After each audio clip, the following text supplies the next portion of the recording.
Bon, on va percer le mystère. On a un moteur 1300 ici. Attends, je t'embarque. Je vais te montrer un peu de quoi il en retourne. Voilà. Tout neuf, tout beau. Il n'a pas été ouvert en deux, mais il tournait très bien avant. Donc, il a reçu de nouveaux pistons cylindres. Les culasses ont été refaites, au rodage soupape, tout ce qu'on peut imaginer. Les tôles sablées, repeintes, machin, bidule, tout bien remonté dans les règles, avec tous les joints qu'il faut, partout où il faut. Voilà, tout beau. Ah, il est comme moi, il est accro au café. Non, c'est ma tasse. Ah oui, j'ai le droit de me boire un café en regardant pourquoi le moteur ne va pas. Oui, j'ai le droit. Ça ne te plaît pas, coup de boule. Voilà, c'est tout. C'est comme ça. C'est quand même moi qui décide. Bon, trêve de plaisanterie. Le moteur n'avance pas. Tout est calé, tout est réglé partout comme il devrait, mais il n'avance pas. Tu as une côte, tu es en 20 km/h en deuxième. Pourtant, bon, avec les pièces neuves qui ont été montées, le nouveau piston cylindre et les culasses révisées, ça devrait fonctionner. Mais il ne fonctionne pas. Donc c'est un bon ami à moi qui a fait la révision du moteur, qui connaît très bien son affaire, c'est pas le premier. Mais bon, parfois, à 4 yeux, on voit mieux que 2 ce qui se passe, donc je vais regarder si je vois quelque chose d'anormal. La première chose, c'est tester les compressions. Hein, bon, on n'a pas tous l'appareil pour tester les compressions. On n'a pas tous toujours l'accès, la facilité. Donc je vais vous montrer comment faire pour tester les compressions. Il faut avoir un peu d'expérience.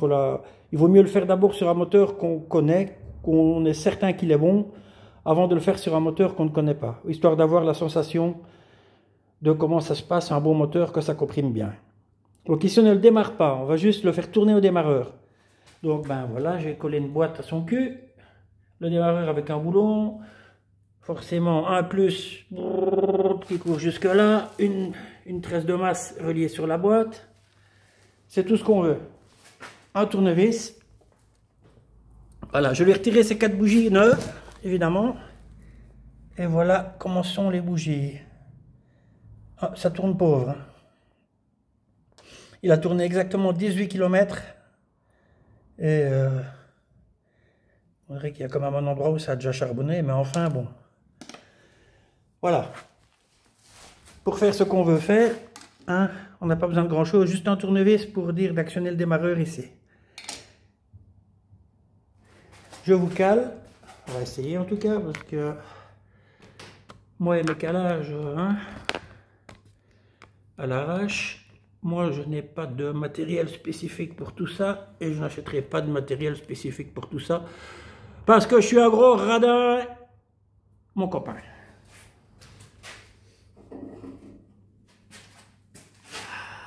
Santé.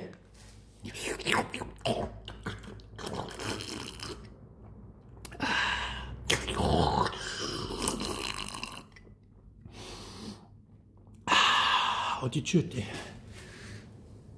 Comme on dit chez nous, ça se quête. Hein. Bon, on va avoir besoin d'un outil, quand même un outil. Pour tester, c'est ça. Ouh. De préférence, l'autre, celui de la main gauche. Parce qu'avec la main droite, on va devoir mettre le tournevis. Bon, je suis là. Que vais-je donc faire avec ça? Comme d'habitude, hein, on fait toucher la petite borne de l'excitation avec le plus. Ça nous actionne le démarreur. J'ai retiré les 4 bougies forcément pour que ça tourne plus facilement, que je ne me sois pas trompé sur la compression d'un cylindre par rapport à l'autre.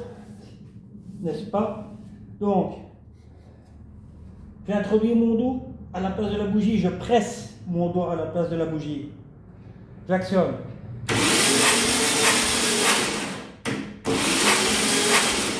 T'as entendu ce bruit? Ça, c'est le bruit d'une bonne compression. Faire pareil sur celui-ci. C'est un peu moins facile d'accès avec la double admission, mais j'y suis.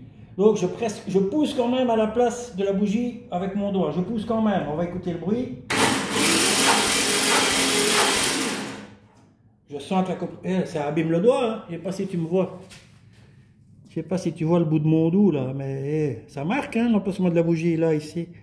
Là-bas, on le voit quand même, hein, que j'ai foutu mon doigt dans le bazar, dans le trou même pas lubrifié.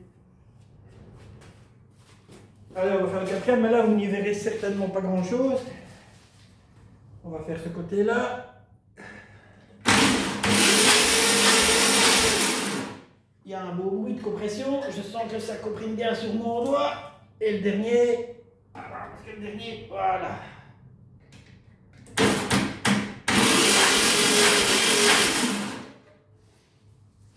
Bon, on vient de tester les 4 compressions. Le but du jeu, c'était pas de trouver la panne du moteur aujourd'hui, c'était de vous montrer comment prendre les compressions sans outil. C'est faisable, on peut le faire. Tu peux faire ça. Qu'est-ce que tu attends pour le faire? Parce que je te dis qu'on peut le faire. Fais-le seulement. Bon, je trouve la panne. On se retrouve pour le diagnostic. On va à mon avis rigoler de ce qui se passait. Il n'y a certainement pas grand-chose si les compressions sont bonnes. Ciao!